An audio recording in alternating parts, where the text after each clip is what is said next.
What does it take to leave your home country as a teenager, move to New York City with nothing but a dream, dance your way through the entertainment industry alongside icons like Prince, survive a life-altering health crisis, and then completely reinvent your life to help others heal from the inside out? On today's episode of the Today's the Day Changemakers Podcast, I welcome Monique Mannen, Cellular Health Educator with decades of experience in entertainment, helping bridge science, wellness, and real-life transformation. From winning a dance competition in the Netherlands that brought her to New York, to earning scholarships at Alvin Ailey, Joffrey Ballet, and Martha Graham, to appearing in over 50 music videos, more than 100 national commercials, film, television, and iconic projects alongside some of entertainment's most recognizable names, Monique's story is one of fearless determination, reinvention, resilience, and purpose. But perhaps her greatest transformation happened off the stage. After battling years of undiagnosed health struggles that forced her to step away from the career that defined her identity, Monique found herself rebuilding not only her health, but herself. Today, she uses her voice, experience, and passion to educate others about cellular health, activation science, and what it truly means to advocate for your own well-being while protecting your peace, your purpose, and your joy. This conversation is powerful, honest, inspiring, and deeply human.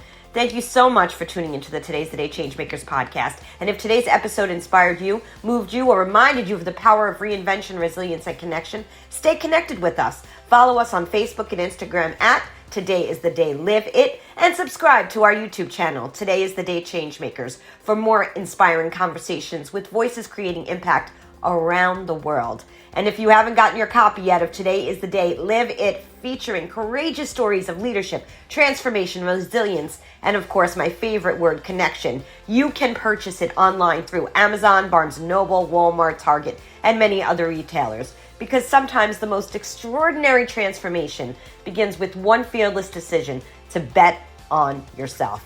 Today is the day. Don't forget to live it. Hello, everyone, and welcome to another episode of the Today's the Day Changemakers podcast. I'm your host, Jody Hope Grinwald, and as I say every single week, I interview the changemakers, the inspirers, and those who are disrupting the status quo in the best way possible. And I'm so excited to have Monique Mannen with me today. Hi, Monique. How are you? Hi, thank you for having me. I'm wonderful. Thank you so much. I am blessed. I woke up this morning. I'm here. Yes, yes. So true. We don't always we take that for granted sometimes, and it's important to remember that every day is a gift for sure. That's right. So before we get into where you are and what you're doing right now, I always like to bring my guests back a little bit in time. And I know that you're not originally from the United States, so I would love to hear a little bit more about young Monique and where you grew up and what kind of child you were growing up. Oh, troublemaker, but in a good way. But in a good way. Always. The later on, when I was on scholarship at Alvin Ailey, the report was Monique is like sunshine, but she needs to shut up.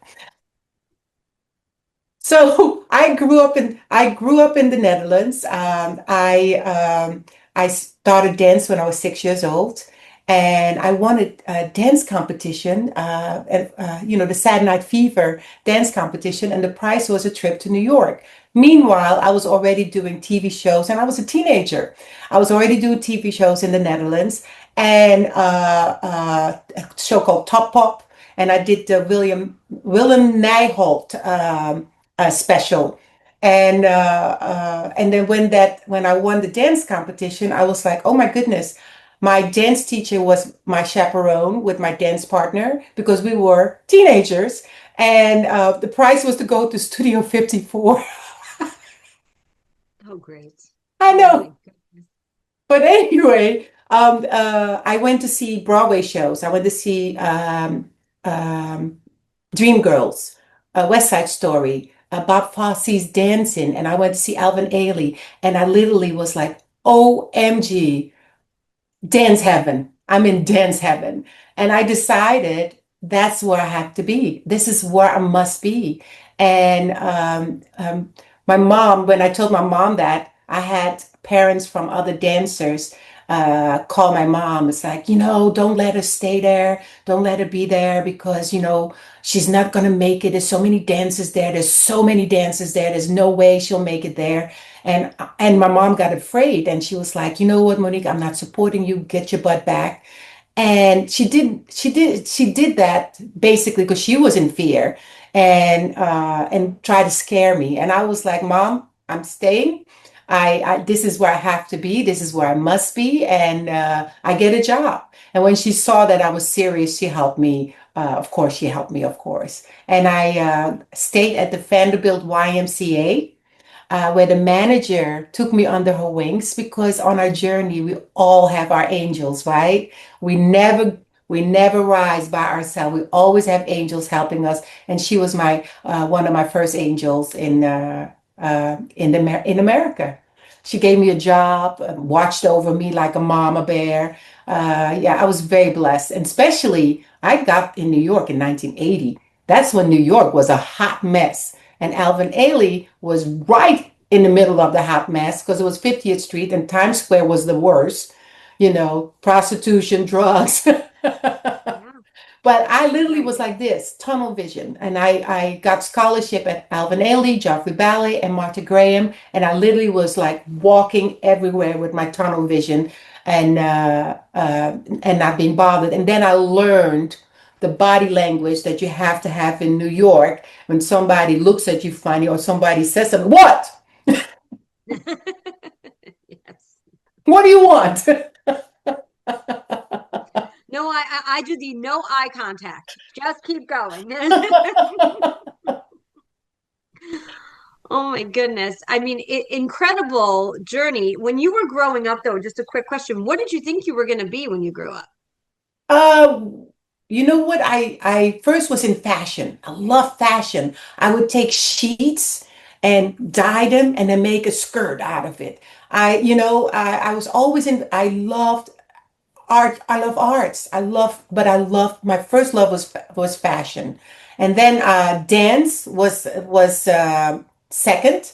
And I went to a children dance academy at the ballet school in Arnhem. And I literally, from 12 years old, would get my butt on the bus by myself because it was like a 30-minute drive in the bus to go there. And I would do that. I was determined. I was really, oh, this is a bug here. Sorry. That's okay. And I was determined. I was absolutely determined. And so I did not have the childhood that my kids had, to really be kids because dance has a short life, because, your body, you might want it in your mind, but your body's like, that's it, time's up. Mhm. So I knew that because my mom, she's an intellectual and she was like, she even did an what do you call it, interception and in Intervention. intervention with my teachers. Monique, you're too smart, and on and on. You should get your degree and blah, blah, blah, blah. And then finally I said to my mom, I said, Mom, the degree is only for you to put on your wall. I'm not going to do anything with it. I said, I can get a degree after if I choose to, but right now I don't want to miss the boat because I have such a small window in the dance career and I really want to capture it. Incredible. Yeah, Incredible. And what I hear, and when we spoke the first time too, is this fearlessness, total yeah, fearlessness. yeah. Yeah, I literally went to Alvin Ailey and it was Dolores Brown. She was the scholarship director. I went, Hi, I'm Monique. I'm from Holland and I want to dance with you. My accent was really strong. And she froze. And later on, I got to learn who she was. And she's a ball buster. But the way I approached her, it threw her. She was like, and all she could say was, and do we want you? I said, I think so. Well, you see, that's the thing. So many people are afraid to ask, and if you ask, you get a no no matter what because there's Exactly.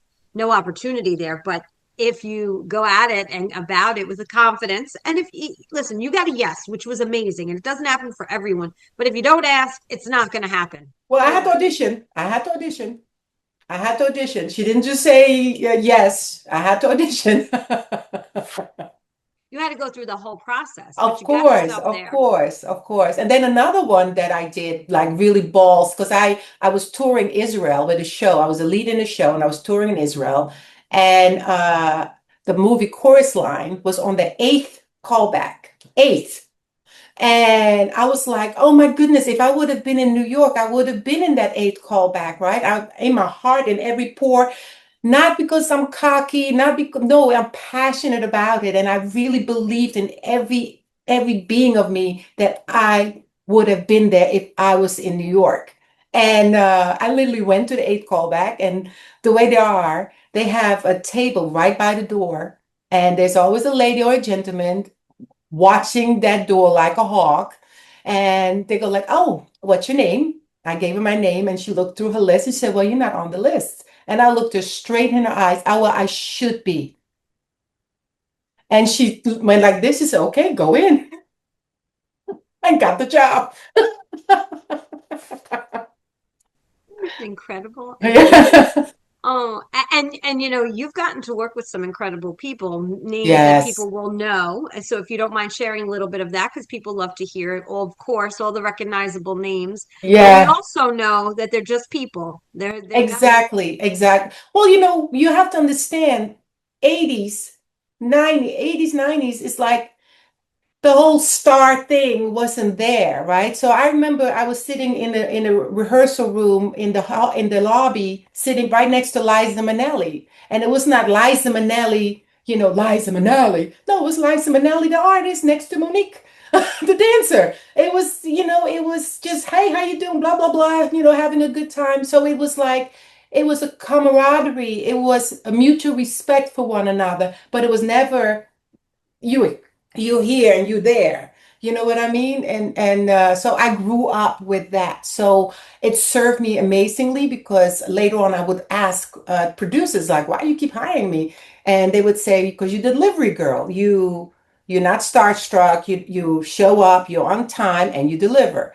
And because I was used to it, I was used to being around um, very talented, extremely talented. And some of the talented people didn't make it like some did. There's so much talent out there. You know that, right? And so anyway, one of the big one is Prince, the Kiss video. I had done over 50 music videos, and that one was really definitely my iconic one. And I did over 100 national commercials. I've done film, TV, and on film, I was on a Zoom. This was so cute, and this lady kept saying to me, she said, "I keep looking at the little cube," and I was like, I know her." And when I told her coming to America, she was like, "Yes, that's it, that's it." So I do have some. I've been really blessed. I've been really blessed. And the best decision was when I did Chorus Line. Chorus Line was really such a huge moment for me because half the cast was from Los Angeles and they were like, and I can't sing. And New York is all about singing. And so they were like, Monique, go to LA. And that was the best decision ever because the minute I arrived in LA, I never had to do a regular job. I made a living of show business. Yeah, Wow. yeah. People dream that. So somebody's listening right now and they want that life. You have any advice for them? Well, what I did was I realized it's like, okay, I can't work every day on a dance job unless you go do a tour for 2 years, which I didn't want to do because I was doing commercials and one commercial could be a year two rate. You know what I mean? So I rather stayed, I became very smart. My nickname was Banker. Love that nickname. And I sometimes I would negotiate my own deal, even though I had agents because and I remember I forgot his name. He became a big producer. It was a video, and he's negotiating my rate. And the way he was talking to me, I said, you must think that this is a hobby for me, or you must think that I'm doing it because of the singer. I said, this is my business. I've trained, I have paid my dues, and now I deserve to get paid accordingly. This is not a hobby. I said, how would you feel if I'll tell you, Mr. Producer, I'm sorry, this is just an honorary thing because it's a celebrity, it's a star, singer. So we're only going to pay you pennies. How would you feel about that? I said, so please don't approach me like that. The boundaries and sharing who you are and Know your not being, value. that's it. That was next. Know Yes. your value. So my advice to young dancers out there is have in your back pocket something that you would like to do after dance because dance is not going to last. It's fabulous while you're doing it. It's wonderful. It's a amazing high to do that. But you got to have in your back pocket something ready. What will you do after life after dance, right? Also, I was an entrepreneur, didn't know I was an entrepreneur because I was like, okay, I can't work every day as a dancer. Some jobs are 2 weeks, 3 weeks. I did the longest one that I've done for film, because I'm talking about film or TV, or was 8 weeks. That was graffiti. That was school days with Spike Lee. And then 6 weeks was a film with Prince that I did. It was 6 weeks. But those are rare, right? And usually it's a couple of days or a week, in town. I'm talking about in town. And so then I was like, okay, I can model, even though I'm 5'6". I didn't stop people from, oh, you're too short. I didn't stop that for me. You don't know how many times I did a job and they put me on an apple box because the other girls were taller than me. But I did campaigns. I did campaigns. There's a lane for everybody. No, I can't do runway modeling because I'm too short for that. But there's print campaigns that I did, and then I started acting, and then so it's like find different source of income in your niche that makes you smile, that makes you happy, that brings you joy, and then it's not work. Right. You have a mantra that I fell in love with when we talked the first time, and it has to do with happiness. Can you share it with everybody? Oh yes, when I got sick for 3 years, and I have fallen, I can't get up, and I literally had to relearn to. I lost my balls. I literally lost my balls. I used to have balls of steels, like you said, like, just hi, and I literally lost myself because my identity was the job. And then when I couldn't work for 3 years, I didn't know who I was. So I adapted this, do things that make you smile. So I only do things that make me smile. If it doesn't serve me, it doesn't make me smile, I'm not doing it. And I'm talking about food, surroundings, people. When you're standing in front of somebody and you feel that energy. And okay, there's exception that someone has an off day, somebody just had a bad experience. But overall, your instinct can feel when someone is being genuine with you or someone is being a little mean-spirited. Remove yourself from that energy. It doesn't make you smile, remove yourself. Don't take it on. Don't take other people's BS on. Move away from it so you can keep your joy. So if it was written on a t-shirt, how would it look? What would it say? That saying. Do things that make you smile. That's it. Do That's things that it. make you smile. Yep. Only do things that make Only you. do things that make you smile. That's right. Love that. And that's something we don't have that luxury, right? But then find something then that will make you smile so you can handle that incident with protecting your soul and your spirit. You mentioned something about, a lot of us, our titles define us, our work defines us. We get so embedded in it that we don't even realize it's happening. It happens unconsciously so many times. And then when it's not there anymore, when a person gets fired or let go, or there's, a layoff, what have you, all of a sudden you're looking at yourself in the mirror thinking, who am I and how did I get here? You kind of, alluded to it a minute ago. Can you share a little bit about that journey with everyone?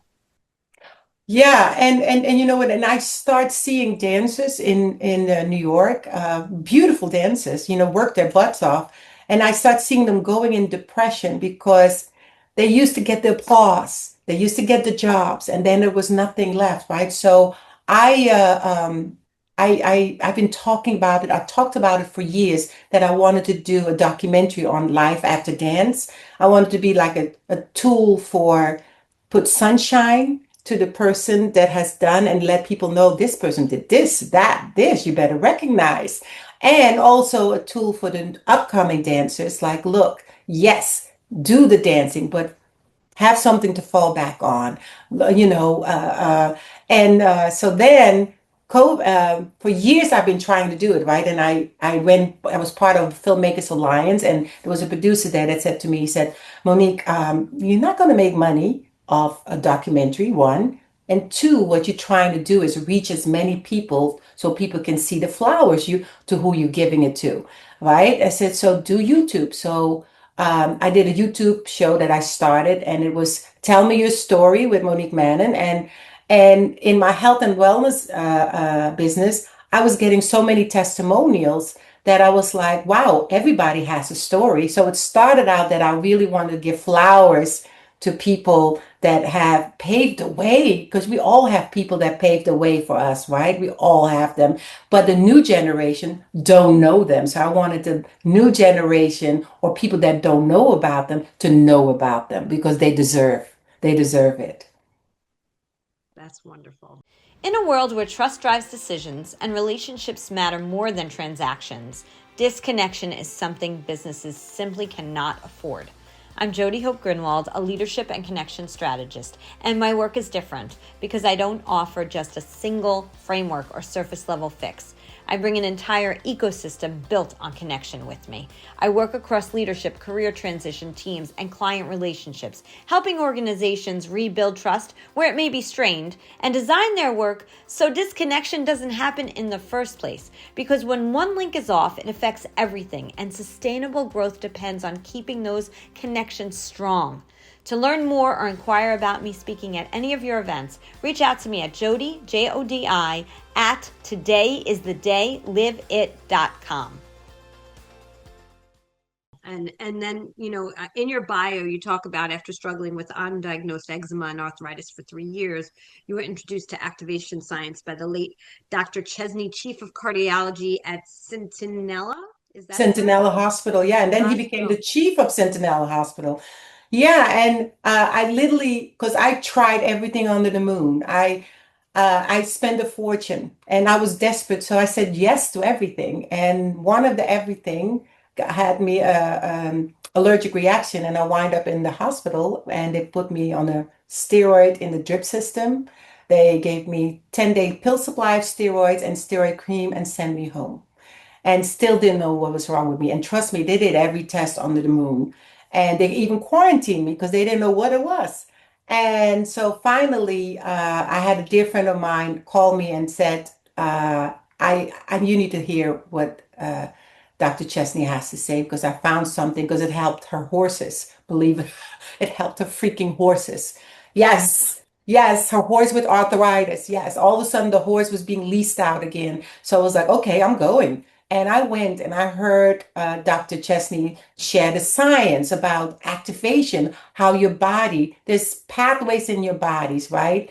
That go to sleep, or like the cleaning crew in your house. You hire cleaning crews for your house, and all of a sudden the cleaning crews goes on strike, and then things aren't functioning or working inside your body anymore.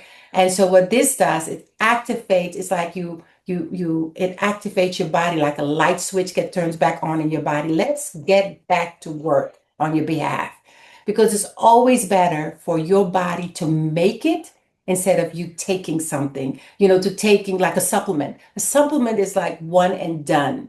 And especially the way the environment is bombarding our body, direct antioxidant is just not enough. You need direct antioxidant is like throwing a Dixie cup of water on a house of fire. And when you activate your body to make it again, now you have a fire hose to pour on the house of fire. Is that when you went into the hospital that you had to kind of take a step back from working, and then when you went to go back to work, Oh things no, that was the 3 year period. That was all throughout the 3 year period. And I couldn't work. I couldn't buy an audition. I went from the hot to not. Because, in Hollywood, it's not about what you did yesterday. It's about what you're doing today, but really what you're doing tomorrow. That's really what it's about. And that's when I really adapted that. Only do things that make you smile. And I remember when I got better, I went to a producer's call for the show called In the Middle. And I remember this thing is not one to give up. And I remember there was 15 women in the room, and every one of them, I've seen their work, really good actors, right? But it was only under 5 lines. And what under 5 lines is, it's really not crucial to the storyline. It's just basically glorified extra, just to set the atmosphere. And, Pete says here, hey, Jill, I'm over here, those kind of lines. And when I was getting angry sitting there, and I was like, oh, I get it. I have to start over again. Oh, okay. No, I'm not. And I literally called my agent and I sat down and I thought to myself, oh, this is not making me smile. This is pissing me off. And let it go. And I called my agent and I said, I'm done. This is not working for me. This is not making me smile. And what was the reaction, if you don't mind me asking?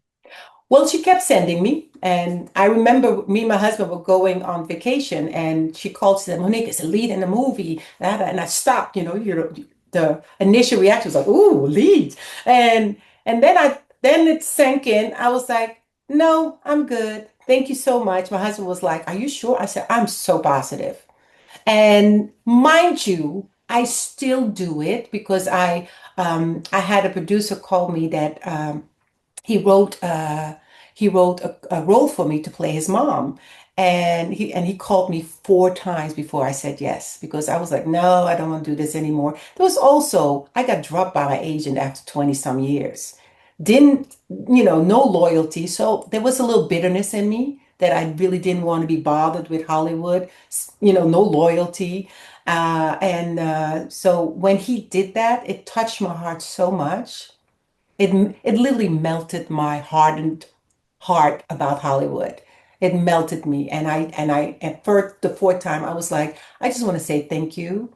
That is so lovely, and because of you being so lovely about it, let's go. And best decision ever. It was a great project. The show wound up getting 11 Emmy nomination. It was a great project. The guy is so talented. Yeah, so I do if it's right, but not just because let's go to 2000. No, no, Right. no. Right. Do you mind saying which show it is? It's called Giants. It Giants. started out, for filmmakers out there, the show started out as a web series. So you Mm. guys, the power of the pen. If you have an idea, get on YouTube, tell your story. You don't know where it goes, like Insecure, the show Insecure. Started off as a web series. How brilliant is that? So just don't fall into the trap that you have to wait for someone to give you the green light. Create your own path. You talked about how in the 80s it was a certain way. Everybody kind of felt like you were on the same page when you were in that, in that industry. There was no this hierarchy or, the Right. A, the B, the C. Now it's very, very different. What are your thoughts on the way it is right now with the acting world and the entertainment industry? Well, I have a dear friend of mine, William Young. That's when reality hit me. He was on series for a decade, whatever, series, regular. And he was like, Monique, they're doing lists now. And I'm not on the list. I was like, well, shoot, if you're not on the list, I'm in the basement. So now it's become about popularity. How many followers do you have? And it's really not about who's the talented, not all the time, sometimes still, but it's really about the popularity, who is more popular, who has more followers. And that's really sad. It's really sad. It's sad because just because you have more followers doesn't make you a better person or a No, kind-hearted human. And it's interesting because the book behind me, Today's the Day, Live It, write in the book that one of the experiences I had is I wanted to have somebody on my podcast And when I said, well, you have one too, I'd love to be able to share. And they said, well, do you have 5,000 Instagram followers?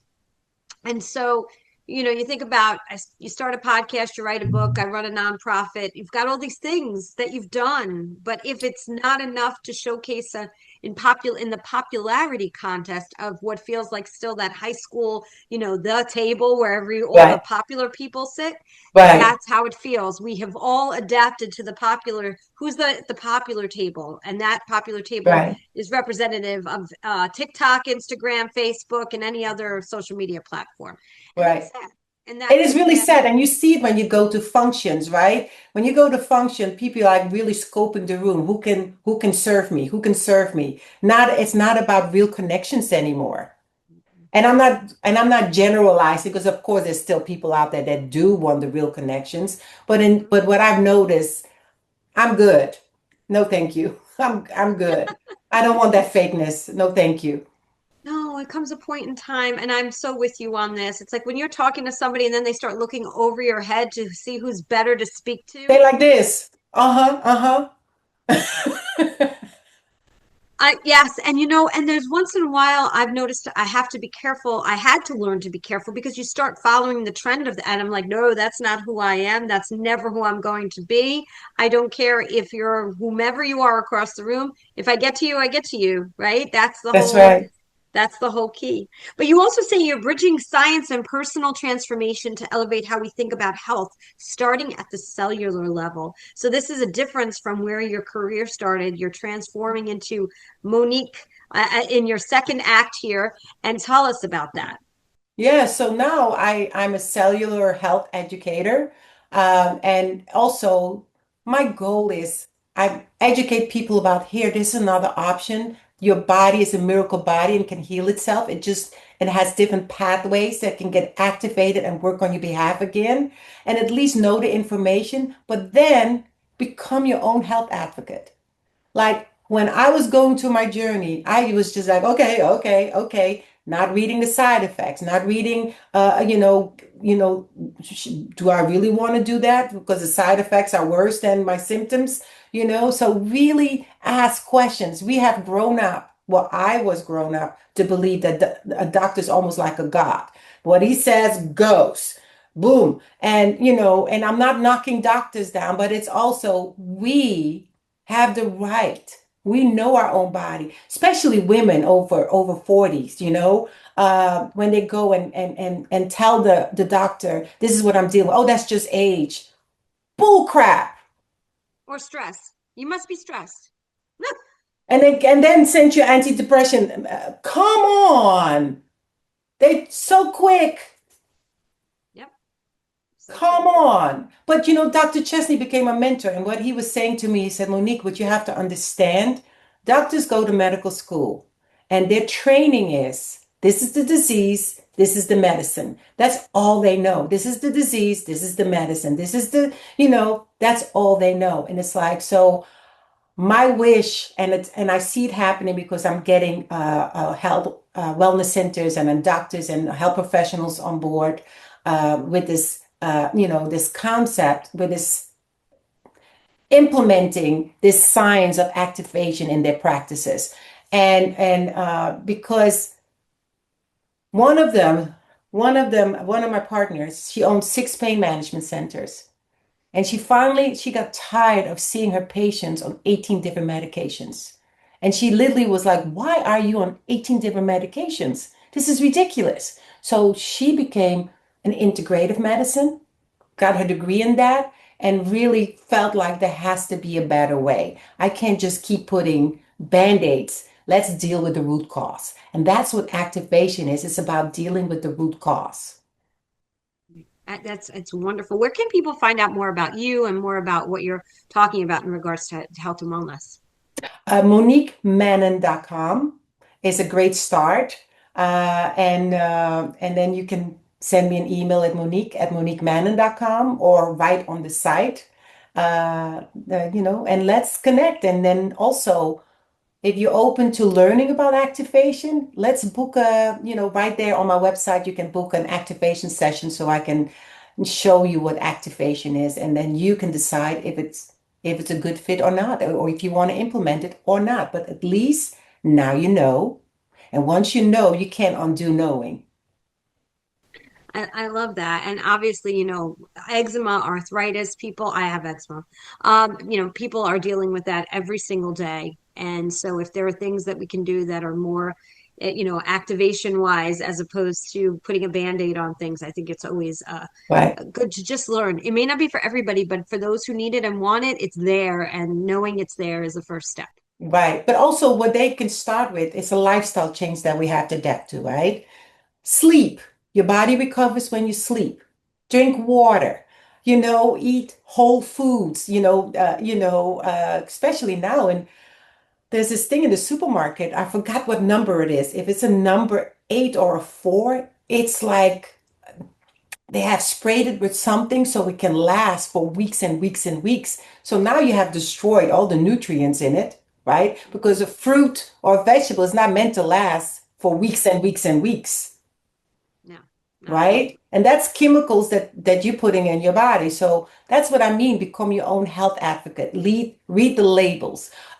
Make sure your shampoo, your skin care is natural, because dementia gets caused by chemicals from hair products, and people don't realize that, because your skin is your biggest cell. So it gets absorbed in your cell and causes havoc on the inside of your body. So really, if anything, become your own health advocate. Read labels.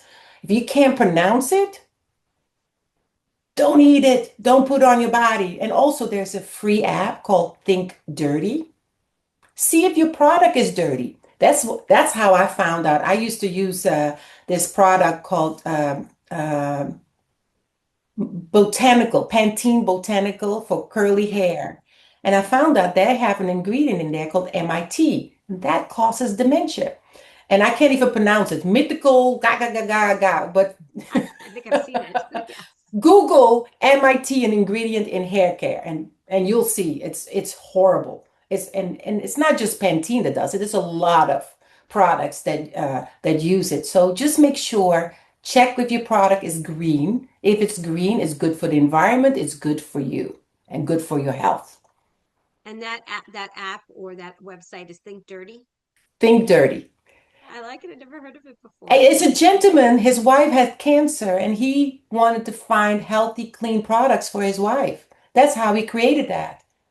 Oh, I like the Yeah, website. it's a great app. It's a great app. Thank you for sharing that. That was a new one for me. And I can't agree with you more. Like you, I was brought up where doctors were, gods too, and you didn't question. And now, because of things that I've been through with my own family, I am they know. I'm like, that is my nickname. Question. Everything I do is question everything. And it may drive the doctors crazy, but after I do my research and then I question them so many times, they've been like, well, yeah, that might be, we should try that. And I'm like, I have no degree. So this is not good that you're kind of agreeing with me on this. I had Right. one doctor who said, I think we're going to take your daughter's appendix out. And I knew it wasn't her appendix. She had a burst ovarian cyst. And I knew it wasn't her appendix. They were calling a surgeon. They hadn't even taken a test yet. So when I say advocate, advocate. Go with your thoughts, your feelings, and research, without Right. a doubt. That's right. And I'm a winner with my mom, because my mom has become a health advocate. It's like they will give her medicine and she goes like, wait a minute, why are you giving me this? This is for such and such and such. I don't have such and such. Oh. Well, speaking of your mom, we did have a sidebar conversation about your incredible mother prior to this call, prior to this when we first met. And thank you to Charlene Gorzella for introducing us. I want to give her a shout out because yeah, I love her. She's in the book Yes, also. she's And lovely. and she introduced us to each other. And but your mom sounds like, oh my goodness, do you want to just do a quick share on, you come from such good breeding there, let me tell you. Oh, my mom is my Shira for sure. Because for sure, my mom has always been taking care of others. Was her since she was a child. That's her thing. And so she created organization with her partner Helen Felter, and that lady herself is an amazing story. And I want to write both of their books. because they're amazing. And basically, one of the first one was pro job, is helping, because there's a lot of migrated women that will go to the Netherlands. They were a doctor or a professional in their country, but the minute they got to the Netherlands, their degree was not recognized. So they would have to clean apartments or businesses or whatever job they would take so they can, support their kids and their family. And so my mom and Helen, they started that, and it's a cute story. My mom is so committed that there was in oh, what was it? Where was it? In Ecuador. So in Ecuador, there was a little small village that that they will rent the boat, the fishing gear, and because it was so expensive, they really weren't making much profit. So my mom was like, okay, let's get you your own fishing gear, your own boat, so you don't waste your money on rental. And the person that was renting the boats and the fishing gear was like, oh yeah, just send me the money and I'll give it to them. So I'm, no, no, no, I don't trust you. So my mom at that time was 79 years old. And to reach this little small village, you had to go through ravines to get there. And that even the guide was like so impressed with her. They were like, I can't believe you did that. Because, her attitude is like, teach them how to fish and they can feed a lifetime. It's same thing with Band-Aid. Don't put the Band-Aid on something. Let's go after the root cause, right? And then so all her giving and helping so many people and family. I grew up with having to give up my bedroom, or my sister or my brother having to give up their bedroom because families would go move into our bedrooms. She would always help. So that I grew up with being a servant leader. You know what I mean? And thank God she got recognized. She got 6 awards. She got knighted by the Queen. But her favorite, hands down, when she was picked by the Pope, the Pope picked. I have his name. Wait, what is it? Pope Francisco, the one that retired last year. Well, and anyway, my brother called me, and he was like, "Mom has a boyfriend." I'm like, "What?" My mom has met kings, all that. She has spoken at the UN several times. She was vice president of the European Women's Lobby in Brussels. My mom has experienced boom and boom levels of people, success and titles. The Pope was the only person that just she was in awe that she literally they gave her a note. They gave everybody a note. Please don't look the Pope in the eye.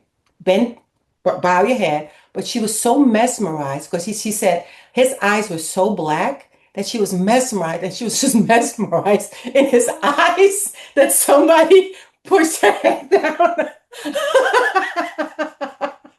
And she couldn't stop talking about that experience that she felt with meeting him, that just this beautiful energy that was surrounded him. And so that was her most important one. Oh Yeah. my God. What's her first name? Rita. Rita. Wow. Rita, we're shouting you out here for all your Oh, incredible and work. wait a minute, she's 88 years old, still, still in organization, still going to meetings, walking around with her laptop, and she volunteers at from war, when you have the after effect PTSD, and they're older than her, and she volunteers, bring them tea, plays bingo with them. Oh, Rita, that's amazing. I And know, that's she's absolutely, amazing. She's that's amazing. awesome. You're Yeah, all, she's a you're And all cut another from fun, the same another great cloth. story about how my mom is.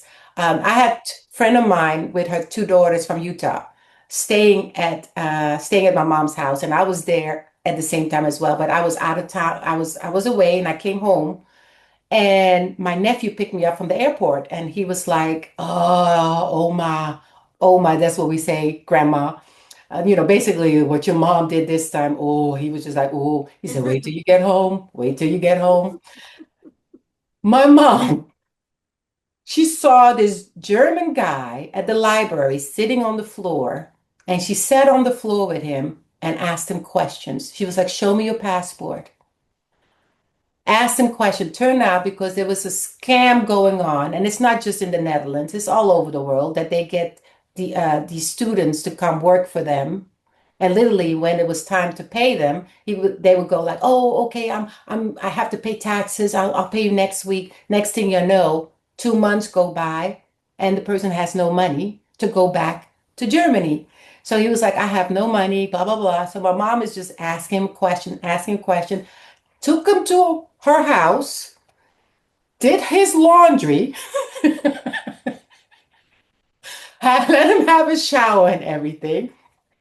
And then gave him money so he can buy his ticket and have some extra money so he can get some food on the way. Well, do you know, last year my mom got a card in the mail. Meanwhile, she had moved from that place to the old lady that helped me. "Thank you so much. I'm a doctor now." Right? Right? Oh, I was not happy with her when it happened. I was like, "Mom, this young girl's here. You don't know if this was a crazy guy." No, I talked to him. I talked to him. I can feel it. I know he's good. Yeah, I'm sensing that. yeah, I get that because she's got such goodness in her soul and she yeah, just wants to make a difference. Change making work is just, it's a yeah, pull, it's a calling. It's hard to push it away when it comes. right. So incredible, incredible. Yeah. Monique, before we go, is there anything else you want to share with those who are listening? And I want to thank, before we ask Monique that question, the listeners from over 135 countries around the globe who listen to this podcast. Thank you for that and for your ongoing support. I love that the change makers I talk to, their voices are being heard around the globe. So thank you. Monique, what else? Um, Please, I beg you, only do things that make you smile. If anything, if the takeaway with hearing my story, it is so crucial, especially now, the environment, what's going on in the world right now. We must protect our soul. We must protect our space, because stress, you guys, stress will make you sick. It got me sick. So stay positive. And I know it's easy said and done, but you must. You must more, now more than ever. Even if it's like, give yourself 5 minutes, go walk with your barefoot on the grass so you can ground yourself again. Do breath work. Go swimming. Swimming is so good for your brain. It releases something in your brain. Do whatever it takes so you can be in that state of mind that is positive and serves you. I love listening to you talk, and I love how passionate you are about that. Only do things that make you smile. Yeah. And I need a shirt. I need to get you a shirt, and I want to wear a shirt that says that. Only do things that make you smile. You could start selling those, and that makes it great. If it doesn't exist, you've started something new. It's wonderful. And thank you for all that you're doing. And I hope you'll come back and share an update as what's happening in Monique's life in a little bit. Oh, thank you so much. I'm finally stepping up, and I'm finally stepping up with my business, what I wasn't doing. But because I was getting so many testimonials, I'm like, stop hiding. Your playing small doesn't serve the world, because there's always going to be someone that's going to have a negative thought, or it's like, "Oh, she's," do it. If it's from your heart, do it anyway, because you're always going to have some naysayers. You're always going to have mean girls or mean guys. You're always going to have that. So just follow your heart. Don't let anyone else steal your joy. Right. We all, a lot of times suffer from that imposter syndrome. You and I talked about that too offline, and I talk about it all the time. Some people don't even know what it is. And it's really that whole piece of feeling like you're not good enough, smart enough, pretty enough, anything enough. And that's why we get stuck. We don't take chances. And every single time we don't, there'll be always be a no. The worst that's going to happen is you put yourself out there, and if it feels good, do it. As long as it's That's right. healthy and good for the world needs it. Somebody, even if one person, I always said, if one person Exactly. resonates with this story, we have won. That's it. That's all it is. Exactly. And you have that saying in Dutch. I'm going to translate it. You got no, go for the yes. You might get a yes. But if you just go like, oh, they're going to say no, then yeah, you got to know. Exactly. Ask and you shall receive. 100%. I love that for sure. Monique Mannen, thank you for Oh, my everything. pleasure, my pleasure. This was so much fun, and we'll have you back on again. Say hi to Rita for us because I will uh, do. I call her every single day, every day. you Yeah. can tell her now she can listen to this over in in Holland, right? She's in And Holland. yeah, in the Netherlands. Yeah. Yeah. Awesome. Awesome. So I'm going to say, before I say what I say at the end of every single podcast, please follow us on Facebook and Instagram at Today is the Day Live It. Also on our YouTube channel, Today is the Day Changemakers. Like, follow, comment. We really appreciate all those things because unfortunately the algorithm works only if you hit those buttons. And if you don't, that's okay too. We just want you to know we're here for you. Today is the day. You cannot go back to yesterday and you do not yet own tomorrow. So what small or large step are you taking today to get yourself closer to your goals? Thank you so much again, Monique Mannen. Have a great week, everyone. Bye.